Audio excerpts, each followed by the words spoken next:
পৃথিবীর বুকের মানুষ, তোমরা যা কিছু পেয়ে আনন্দ আছো, তবে তার তুলনায় সব থেকে দামি সম্পদ হলো কোরআন। আমি বলছিলাম পৃথিবীতে এত যা কিছু আছে, যা দেখতে পাই, সব কিছু আমাদের জন্য বড় সম্পদ হলো কোরআনুল কারীম পেয়েছি আমরা বলে। আর আল্লাহ তাআলা বলেন তোমাদের জন্য দুনিয়ার বুকে দামি যেই জিনিসটা সেটা হলো হায়াত। এই হায়াত যার জীবনে যতটুকু সময় থাকবে, টাইম থাকবে, এই টাইমের মধ্যে এই সে পৃথিবীতে থাকবে। যখনই টাইম শেষ হয়ে যাবে, সময় শেষ হয়ে যাবে, ওই বান্দা দুনিয়ার বুক থেকে ওই চিরবিদায়ের মতো ওই মহেশপুর কবরস্থানে চলে যাবে। কথা বলেন ঠিক কিনা?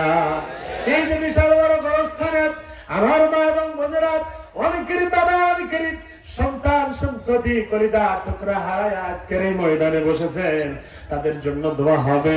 আল্লাহ পাক রব্বুল আলামিন বলেন, বান্দারে যদি তোমরা কবরে যাও, কবরে যাওয়ার আগ মুহূর্তে তোমাদের জন্য কবরে যদি ফিক্সিলট কিছু দিতে চাও নেকি, তাহলে তিনটা কাজ করো। জোরে বলেন কয়টা? রাসূল বলেন তিনটা কাজ যদি করতে পারো, তাহলে কবরের মধ্যে তোমাদেরকে ফিক্সিলট হয়ে সওয়াব দিতে থাকবে। সুবহানাল্লাহ। এক নম্বরে বলা হয়েছে নেক সন্তান। নেক সন্তান যদি দুনিয়াতে রেখে যাওয়া যায়, ওই সন্তান নামাজ পড়ে দোয়া করবে, রব্বিরহামহুমা কামা রাব্বায়ানি সগীরা। এইভাবে দোয়া করতে থাকবে। আল্লাহ পাক রব্বুল আলামিন বলেন, এই যে দোয়া করার বদলতে সন্তান চোখ দ্বারা পানি ছড়ার আগ মুহূর্তে ওই বাবা মায়ের কবরে নেকি চলে যাবে। জোরে বলেন সুবহানাল্লাহ। এবারে বলা হয়েছে দুই নম্বরে বলা হয়েছে মসজিদ ঘর অথবা সুন্দরতম ঘর, যেই ঘর করলে পরে কল্যাণ কামিতা হয়, এরকম যদি ঘর নির্মাণ করা হয় তাহলে কবরের মধ্যে নেকি যেতে থাকবে। এরপরে বলা হয়েছে ইলম, জ্ঞান, যদি এমন জ্ঞান সেই জ্ঞান দিয়ে আলোকিত করতে পারে সমাজটাকে, দেশটাকে, এরকম জ্ঞান সম্পন্ন যদি কোনো কিছু যদি তিনি তৈরি করতে পারেন, মাদ্রাসা, মসজিদ, দ্বীন ইলমের জন্য বিভিন্ন কারুকার্য কাজকর্ম যদি করে যান, তাহলে এর একটি নেকি তিনি কবরে থাকবেন ঠিক, আমলনামায় যেতে থাকবে। সুবহানাল্লাহ।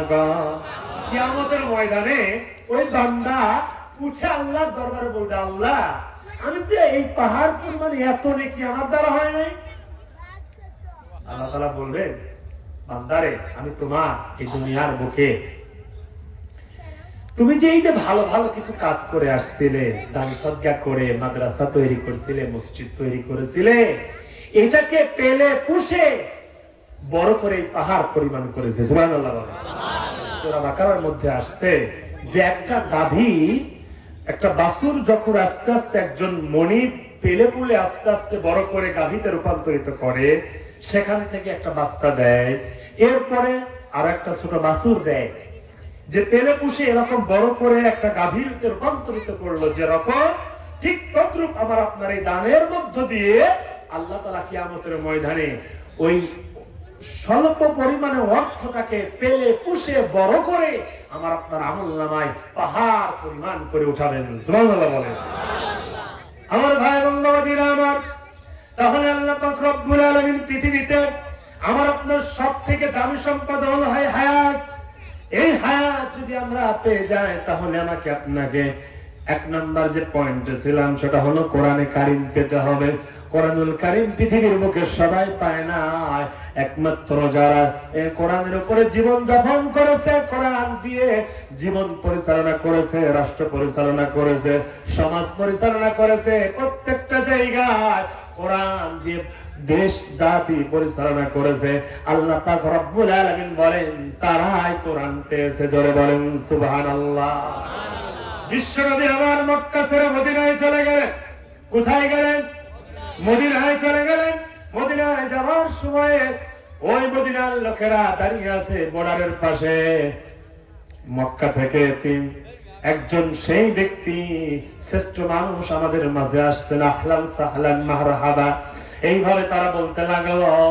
ছোট্ট ছোট্ট বালকেরাও তারা আসছে বিশ্বনবীকে দেখতে। কেমন চেহারার মানুষ আমরা দেখতে চাই, তিনি নাকি ওই চাঁদের চেয়ে সুন্দর চেহারার মানুষ। আমরা এরকম সুন্দর চেহারার মানুষটাকে একটা নজর দেখতে চাই। জোরে বলেন সুবহানাল্লাহ। আমরা দেখতে চাই কি চাই না? রাসূলকে দেখার দরকার আছে না নাই? রাসূলের প্রতি দরুদ পড়তে থাকবেন। আপনি তাহাজ্জুদের জায়নামাজে যাবেন, রাতের বেলা রাত বড় হয়েছে, আল্লাহ পাক রব্বুল আলামিন বিশ্ব নবীর জন্য এই তাহাজ্জুদের নামাজকে তিনি এমন ভাবে কায়েম করেছিলেন, ওয়া মিনাল লাইলি ফাতাহাজ্জাত বিহি নাফিলাতাল লাক আসা আন ইয়াবআসাকা রাব্বুকা মাকামান মাহমুদা। নবী হে, আমি রাতের নামাজকে তোমার জন্য মাকামে মাহমুদ দেওয়ার জন্য, সম্মান দেওয়ার জন্য এটাকে আমি বাধ্যতা করে দিলাম। তুমি একটা রাত, একটা সময় বেছে নিয়ে আমার জন্য একটু সেজদায় অবনত হও, সেজদায় চাও। ও যুবক ভাইরা, হতাশায় ভুগছ, চাকরি নাই, ব্যবসা বন্ধ যাচ্ছে, ডিপ্রেশনে ভুগছ,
এমন অবস্থায় বলতেছে, হুজুর খাওয়া বন্ধ, শেষ, চাকরিও নট, চলে গেলেন অত্যন্ত গ্রাম্য একটা এলাকায়, যেখানে আর ওই মসজিদে বাংলায় খুতবা হয় না, হয় আরবি।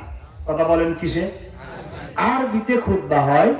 এমতো অবস্থায় তিনি দেখলেন যে আরবিতে যেহেতু খুতবা হয়, অতএব বাংলায় ওয়াজের সমস্যা, আরবি ওয়াজের ঝামেলা নাই। কথা বল না? আরবিতে খুতবা দিলেন। খুতবা দেওয়ার পরে এবারে তিনি নামাজ কালাম শেষ করলেন।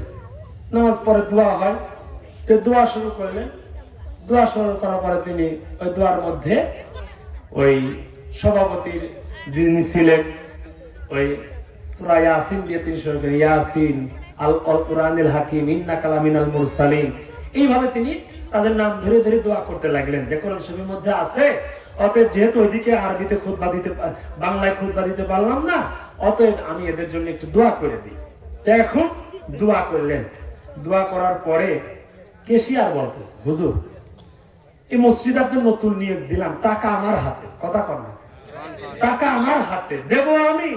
অতএব আপনি যেগুলো নাম দিলেন সব তো সভাপতির নাম, সভাপতি সাওয়ালের নাম, সভাপতির বাপের নাম, আমার নাম কোন গেল দোয়ার মধ্যে?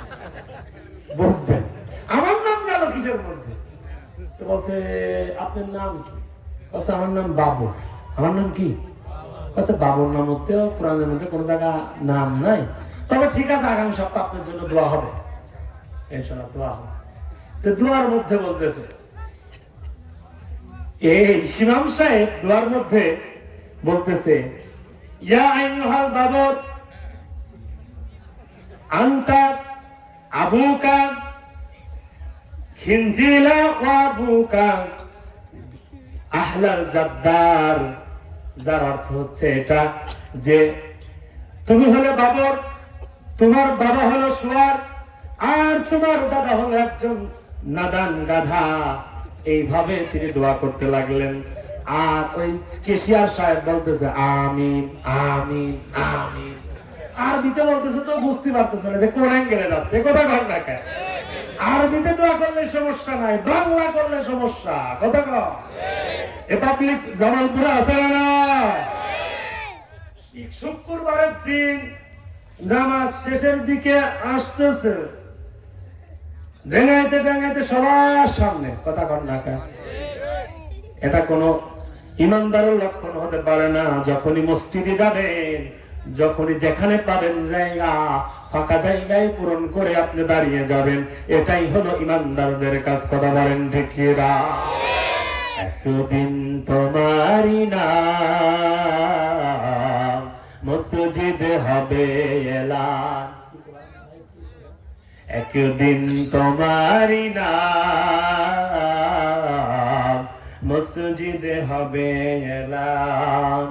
তৈরি থেকো তৈরি রেখো কবরের মাল সামান, একদিন তোমারই নাম মসজিদে হবে এলান। লা ইলাহা ইল্লাল্লাহ, সবাই লা ইলাহা লা ইলাহা ইল্লাল্লাহ, লা ইলাহা ইল্লাল্লাহ, লা ইলাহা লা ইলাহা ইল্লাল্লাহ মুহাম্মাদুর সাল্লাল্লাহু আলাইহি ওয়াসাল্লাম। তাহলে এই কোরআনুল কারীম দিয়ে আমরা যদি সব জায়গায় পরিচালনা করতে পারি, তাহলে এই কোরআন আমরা পেয়ে ধন্য হব। সুপারিশ করে কিয়ামতের ময়দানে জান্নাতে নিবে কোরআন, সুবহানাল্লাহ বলেন। এবারে আসেন আমরা সেই কোরআনুল কারীমের 2 নম্বর পয়েন্টে যাব। আল্লাহ পাক রব্বুল আলামিন 2 নম্বর পয়েন্টে গিয়ে বললেন যে এই দুনিয়ার মুখে তোমাদের জন্য 2 নম্বর যে হাসানা, সেটা হলো কোরআনের হেদায়েত পাওয়া। কোরআনের হেদায়েত, হেদায়েত কি সবাই পায় ভাই? কোরআন পাইলে কি হেদায়েত পাওয়া যায়? না। কোরআন আবু জেহেলের কাছেও শোনানো হয়েছে, আবু লাহাবের কাছেও শোনানো হয়েছে, তারা কি হেদায়েত পেয়েছে? না, পায় নাই। যারা কোরআনের এই হেদায়েতের নিয়ত করে বসে যায়, আবু বকরের মতো, ওমরের মতো, আল্লাহ তাআলা তাদেরকেই কবুল করেন। জোরে বলেন সুবহানাল্লাহ। আল্লাহ পাক রব্বুল আলামিন বলেন, ইন্নাল্লাহা লা ইস্তাহইয়া আন ইদরিবা মাসালান বাউদাতান ফাওকা ফাওকাহা। জোরে বলি আল্লাহু আকবার। সূরা বাকারার 22 নম্বর 26 নম্বর আয়াত আল্লাহ পাক রব্বুল আলামিন বলেন, এই পৃথিবীর বুকে আমি আল্লাহ তাআলা এই কোরআনুল কারীম একমাত্র হেদায়েতের মশাল হিসেবে তোমাদের জন্য দিলাম। এই পৃথিবীর বুকে যারা নিশ্চয় কোরআন অনুযায়ী জীবন গড়েছে, এই কোরআনের উপর ঈমান এনে জীবনটাকে পরিবর্তন করেছে, আমি আল্লাহ পাক রব্বুল আলামিন তাদেরকে হেদায়েতের মশাল জ্বালিয়ে দিয়েছি। জোরে বলেন সুবহানাল্লাহ। কোরআন না পড়িয়া যদি যাও মরিয়া, কবরে থাকতে হবে একা। কেউ দিবে না তোমায় দেখা মুমিন ভাই, কেউ দিবে না তোমায় দেখা, ঠিক কিনা? কোরআন না পড়িয়া যদি যাও মরিয়া, কবরে থাকতে হবে একা। কেউ দেবে না তোমায় দেখা মুমিন ভাই, কেউ দিবে না তোমায় দেখা। শোনো ভাই মুআল্লিম, কোরআনের দাও তালিম, ঠিক কিনা? শোনো ভাই মুআল্লিম, কোরআনের দাও তালিম, কোরআনের হুঙ্কার শুনে পালাইবে জালিম। শোনো ভাই মুআল্লিম, কোরআনের দাও তালিম, কোরআনের হুঙ্কার শুনে পালাইবে জালিম। যদি কোরআন পড়িয়া তুমি হাদিস মানিয়া, যদি কোরআন বুঝিয়া সহি হাদিস মানিয়া যদি যেতে পারো সেথায়, কেউ দেবে না তোমায় দেখা মুমিন ভাই, কেউ দিবে না তোমায় দেখা। কোরআন না পড়িয়া যদি যাও মরিয়া, কবরে থাকতে হবে একা। কেউ দিবে না তোমায় দেখা, ঠিক কিনা ভাই? আমার ভাই এবং বাবাজিরা আমার, ও আমার দরদিরা আমার, কান লাগান। কোরআনের হেদায়েত তো সবাই পায় না, কোরআনের হেদায়েত তো সবাই পায় না। আবু বকর রাদিয়াল্লাহু তাআলা আনহু, ওমর রাদিয়াল্লাহু তাআলা আনহু, তিনি যখন এই কোরআনুল কারীম তিনি যখন তেলাওয়াত করেন,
60টা ওআইসি অন্তর্ভুক্ত মুসলিম দেশ রয়েছে।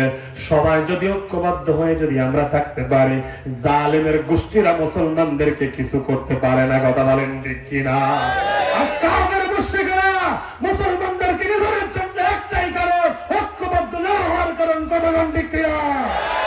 আজ মুসলমানরা যদি ঐক্যবদ্ধ হতো, লড়াইয়ের ময়দানে যদি তারা শিশাদের প্রাচীনের মতো যদি থাকতে পারতো, তাহলে কখনো এই রণাঙ্গন থেকে মুসলমানদেরকে তাড়াইতে তারা পারতো না। কথা বলেন ঠিক কিনা? আজ মুসলমানরা তারা কাপুরুষ হয়ে গিয়ে তারা একে অপরের সঙ্গে মুনাফিকি চরিত্র লালন করে তারা দুনিয়াতে পথ চলার কারণে তারা আজ নিঃশেষ হয়ে যাচ্ছে একের পর এক। ফিলিস্তিনের দিকে তাকান, কাশ্মীরের দিকে তাকান, তেসনিয়া বসনিয়ার দিকে তাকান, কত শিশু মারা যায়, কত বোন মারা যায়, কত মা মারা যায়। আজ পৃথিবীর বুকে আমরা যদি এই দুনিয়ার বুকে আল্লাহ পাক রব্বুল আলামিনের এই কোরআনের হেদায়েত নিয়ে ঐক্যবদ্ধভাবে যদি চলতে পারতাম, তাহলে কিন্তু আজ আমাদের উপরে এইভাবে জালেমেরা ছুটা ঘোরাইতে পারতো না। কথা কোন ঠিক কিনা? আমাদের প্রভু এক নবীর উম্মত, জীবন বিধান এক ঐশী বাণী কোরআন। তবে কেন এক নও হে মুসলমান, এক হও করিয়া আহ্বান। আমাদের প্রভু এক নবীর উম্মত, জীবন বিধান এক ঐশী বাণী কোরআন। ঠিক কিনা? সব যদি এক হয়, মুসলমানদের এক হতে সমস্যা কি? কথা কন না কে? কারণ একটাই মুনাফিকের চরিত্র, আমার সব শেষ, তাই আর এক হতে চাই না। কথা কন না কে? কর্তৃত্ব টিকিয়ে রাখার জন্য, নিজের বাহাদুরি টিকিয়ে রাখার জন্য মুসলমানরা এক হতে চায় না। তাই আজ ঐক্যবদ্ধ না হওয়ার কারণে গোটা পৃথিবীতে মুসলমানেরা অশান্তির দাবানলে তারা চলছে। কথা বলেন ঠিক কিনা? আমার ভাই এবং বাবাজিরা আমার, কয় নাম্বার পয়েন্ট? কথা কন। 1 নাম্বার কোরআনুল কারীম পাওয়া, 2 নাম্বার কোরআনের হেদায়েত পাওয়া, 3 নম্বরে ঐক্যবদ্ধ হওয়া। আরো বাকি আছে দুনিয়ার কয়টা? আরো আছে দুনিয়ার 7টা, আখিরাতের ময়দানের 5টা। জাহান্নামের আগুন থেকে বাঁচতে চাই কি চাই না? ওই পিছনের ভাইরা ওরা মনে হয় চায় না, অবস্থা বেশি ভালো না, ঘুম ঘুম ভাব মনে হচ্ছে তাই যে অবস্থা। ডিসেম্বর মাস আজকে 18 তারিখ নাকি কন? 18 তারিখ, 16 ডিসেম্বর চলে গেল। 55 বছর পেরিয়ে বাংলার জমিনের অবস্থা। আমরা 55 বছরের এই বাংলার জমিনে 30 লক্ষ শহীদের রক্তের বিনিময়ে, 2 লক্ষ মায়ের ইজ্জতের বিনিময়ে পেলাম লাল সবুজের পতাকা। কথা বলেন ঠিক কিনা?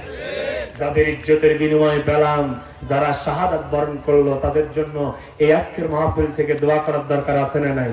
দোয়া করি ওই সকল শহীদকে যেন আল্লাহ পাক রব্বুল আলামিন শহীদের সর্বোচ্চ মাকাম যেন দেন। জোরে বলেন আমিন। আজ আমাকে আপনাকে ঐক্যবদ্ধ হতে হবে। আজ যদি এক হতে পারি, তাহলে আজ বাংলার মুসলমানদেরকেও আমাকে আপনাকে নিঃশেষ করতে পারবে না। আমাকে বলা হয়েছে সংক্ষেপ করার জন্য, আর আমি আর কয়েকটা পয়েন্ট বলে নাকি দুনিয়ার এই 10টা হাসানা খালি পয়েন্টগুলো বলে শেষ করবো ভাই। আমরা আখিরাতের ময়দানে যে 5টা থাকবে, ওইটা আগামী বছর যদি দাওয়াত দেন তাহলে, তাছাড়া আর হবে না নাকি কোন? দাওয়াত আবার দরকার নাই, এত আছে প্রয়োজনের জন্য আমরা আমি আর 4টা পয়েন্ট সংক্ষেপে আগে আপনাদেরকে শোনায় দিচ্ছি। সেটা হলো হালাল রুটি রুজির ব্যবস্থা হতে হবে। হালাল ছাড়া ইবাদত কবুল হয়? হালাল ছাড়া ইবাদত কবুল হবে না। পোশাক সহ শরীরের যা কিছু পরিধান করব সব হতে হবে হালাল, তাহলেই আমার আপনার এই জীবনটা হবে পরিশুদ্ধ। এটা হলো 4 নম্বরে। 5 নম্বরে বলা হয়েছে পরিবারটা যেন ভালো হতে হবে। পরিবারটা আমার আপনার সুন্দর পরিবার গঠন করতে হবে। আমরা মনে করি যে পরিবার মনে হয় ওই 3তলা বাড়িতে বসবাস করে, ওই পরিবার মনে হয় ভালো পরিবার নাকি কন? না, এত ভালো পরিবার না। সেখানে দেখবেন অশান্তির দাবানল রয়েছে। এই পরিবারটা আমার আপনার ভালো করতে হবে। সকাল সন্ধ্যা আমার আপনার পরিবার পরিজনদেরকে নিয়ে স্টার জলসা বেশি বেশি করে দেখতে, স্টার জলসা বেশি বেশি না, আমাকে আপনাকে এই কোরআনের মজলিসের যে আয়োজনগুলা পরিবারের সকল সদস্যকে কোরআনের শিক্ষায় শিক্ষিত করে দিনে আলেম দিয়ে তাদের মধ্যে এই কোরআনের চর্চা বাড়াইতে হবে, তাহলেই এই সমাজ আলোকিত হবে। এটা হলো আমার আপনার 5 নম্বর, পরিবার ভালো করতে হবে। 6 নম্বরে বলা হয়েছে যে কোরআনুল কারীমের এই যে আমলগুলি আছে, 500 আমল আছে, এই আমল আমাকে আপনাকে করতে হবে। আমার এই আয়াতের আলোচনা 2-4 ঘন্টা আলোচনা করে শেষ করা সম্ভব নয়, যেহেতু আমি গুনাহগার। আপনাদের সেই বহু দূর থেকে আপনাদের মাঝে আসছি সফর সঙ্গী হিসাবে। আমার ভাই আসছেন সঙ্গে, আমার সাথে ড্রাইভার ভাই আছেন। আপনাদের কাছে দোয়া চাই আবার যেন ফিরে যেতে পারি সেই গন্তব্যস্থলে। এই আমার আপনার দুনিয়ার বুকে আল্লাহ পাক রব্বুল আলামিন তাই বলছেন যে আমার আপনার আমলটা যেন ভালো হতে হবে। আর আমল যদি এই কোরআন থেকে নিতে পারি তাহলে সেই আমল হবে সঠিক আমল, আর এই আমল আমাকে আপনাকে জান্নাতে যাওয়ার রাস্তা খুলে দেবে। সুবহানাল্লাহ বলেন। 7 নম্বরে কোরআনের জ্ঞানে জ্ঞানান্বিত হতে হবে। কোরআনের জ্ঞানের বাইরে যা কিছু আমরা দেখতে পাই সব অন্ধকার। কথা বলেন না, সব অন্ধকার। কোন কিছুর মধ্যে আপনি যা কিছু বলেন, কোরআনের জ্ঞান পাওয়ার পরে, জ্ঞান থাকার পরে আপনি অন্য কিছুতে যান, সমস্যা নাই, কিন্তু কোরআনের জ্ঞান আপনার কিন্তু লাগবে। আমার ভাই এবং বাবাজিরা আমার, এবারে বলা হয়েছে 8 নম্বরে আমাকে আপনাকে এই দুনিয়ার হাসানার মধ্যে বলা হয়েছে পরিশ্রম করতে, আমাকে আপনাকে পরিশ্রম করতে হবে। পরিশ্রম করে সুঠাম দেহ নিয়ে আল্লাহর ইবাদত বন্দেগীতে মশগুল থাকতে হবে। পৃথিবীর বুকে আপনি যত নবী রাসূল দেখবেন, সব নবী রাসূল কিন্তু পরিশ্রম করে আয় রোজগার করেছে।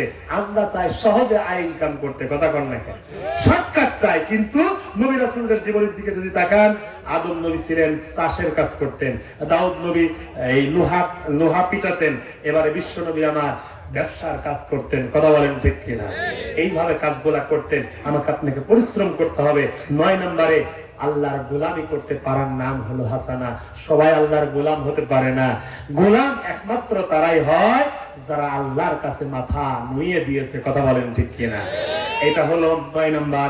10 নম্বরে বলা হয়েছে আমার আপনার এই দুনিয়ার বুকে নামাজ কায়েম করতে পারা। নামাজ কমপ্লিট কোড অফ লাইফ, একটি জীবন ব্যবস্থার মধ্যে সব থেকে দামি হচ্ছে নামাজ। এই সালাত আমার আপনার সকলের মধ্যে, সকল বাড়িতে, সকল মহল্লায় মহল্লায়, সকলের মধ্যে এই নামাজ কায়েম করার দরকার আছে না নাই? প্রধানমন্ত্রী নিয়ে আসা হয়েছে। আচ্ছা, ও কথা বলবেন না। তাহলে এই 10 নম্বরে আমরা নামাজ কায়েমের যে বিষয়টা, আন্দোলন, আমাকে আপনাকে নামাজের আন্দোলন আমাকে আপনাকে করতে হবে। এই নামাজ বাংলার জমিনে প্রতিষ্ঠিত হোক, নামাজ কায়েম হোক। সকলে আমরা কি চাই? এই ইসলাম প্রতিষ্ঠিত হোক, আমরা সকলে কি চাই? এই কোরআন প্রতিষ্ঠিত হোক, সকলেই কি চাই? আপনারা কি সকলেই চান? কিন্তু হাত তুলে তাকবীর দেন তো লিল্লাহি তাকবীর। আল কোরআনের আলো, আল হাদিসের আলো, আমার নেতা তোমার নেতা, লিল্লাহি তাকবীর। মাশাআল্লাহ। আমি আর কথা দীর্ঘায়িত করতে চাচ্ছি না, দীর্ঘায়িত করতে চাচ্ছি না। আমি গুনাহগার, আপনাদের জন্য দোয়া চাই, আপনাদের জন্য দোয়া করি। এখানে আমার সেই দূর থেকে অনেকেই অনেক ভাবে চেয়েছিলেন কোন সময় বক্তা আসবে, তার সঙ্গে কথা হবে। আমি বলেছিলাম যে 1-1.5 ঘন্টার সময়, যেহেতু এখানে আমার প্রধান মেহমান বসে আছেন, তিনি কথা বলবেন, আমাদের প্রধান বক্তা চলে আসবেন কিছুক্ষণের মধ্যে। আপনাদের জন্য দোয়া করি, আমার জন্য দোয়া চেয়ে। আমি গুনাহগার, এই মুসাফির মানুষ, মুসাফিরের দোয়া কবুল হয়। আমি সকলের জন্য দোয়া করি। আমার রানা ভাই, তার পরিবার পরিজন, তার দাদা দাদি পাশেই ঘুমিয়ে আছে এই গোরস্থানে, তার জন্য দোয়া করি হৃদয় থেকে। সফর আমি মুসাফির হিসাবে আল্লাহ তাআলার জন্য সকলের কবরে আযাব মাফ করে দিয়ে কবরগুলোকে যেন জান্নাতের টুকরা বানায় দেয়, সকলে বলি আমিন। সেই সাথে এই ময়দানে যারা আসছেন, এই ময়দানের যাদের পিতামাতা, আমার মা বোনদের অনেকের জন্য আমি কিছু আলোচনা নিয়ে আসছিলাম, এর ভিতরে কোটেশন নিয়ে আসছিলাম, কিন্তু আসলে ওই লাইনে আলোচনা করার সুযোগ হয়নি। অন্য কোথাও দেখা হলে ইনশাআল্লাহ কথা হবে, এই বিষয় নিয়ে আলোচনা হবে। মা বোনদের জন্য আলোচনা আমার সুন্দরভাবে আলোচনা নোট করা আছে, বলবো আগামীতে কোন জায়গায় দেখা হলে ইনশাআল্লাহ। আল্লাহ পাক রব্বুল আলামিন যেন এই ময়দানে যারা আজকে আমার কথা শোনার জন্য কোরআন থেকে কোনো কিছুর বিনিময় ছিল না, খিচুড়ির কোনো লোভ ছিল না, বাসনাও ছিল না, গন্ধও নাই, আছে নাকি ভাই? পিছনের কোনো সম্ভাবনা নাই। অতএব আমরা একমাত্র কোরআনের জন্য আসছি। অতএব আপনাদের জন্য হৃদয় ভরা ভালোবাসা, আল্লাহর কাছে দোয়া চেয়ে, আমি গুনাহগার ক্ষমা চেয়ে, আমি গুনাহগার দোয়া চেয়ে আপনাদের কাছে বিদায় নিচ্ছি। ওমা আলাইনা ইল্লাল বালাগ। আসসালামু আলাইকুম ওয়া রাহমাতুল্লাহি ওয়া বারাকাতুহু। আলহামদুলিল্লাহ, সমস্ত প্রশংসা আল্লাহ রাব্বুল আলামিনের জন্য। প্রিয় সম্মানিত উপস্থিতি, ধন্যবাদ জানাচ্ছি আমাদের হ্যান্ডেলে ঘোষিত দ্বিতীয় বক্তা শায়েখ হাফেজ হযরত মাওলানা মোহাম্মদ রুহুল আমিন জিহাদি সাহেব কুষ্টিয়া জ্ঞানগর্ভমূলক আলোচনা করার জন্য। যেহেতু আমাদের হাতে সময় কম, এ পর্যায়ে আমাদের মাঝে এসে উপস্থিত হয়েছেন আমাদের তাফসিরুল কোরআন মাহফিলের সম্মানিত প্রধান অতিথি জনাব মোহাম্মদ নুরুল ইসলাম নবাব, সাধারণ সম্পাদক, বাংলাদেশ জাতীয়বাদী দল বিএনপি ইসলামপুর উপজেলা শাখা। আমি সম্মানিত অতিথিকে কিছু বক্তব্য রাখার জন্য বিনীতভাবে অনুরোধ করছি।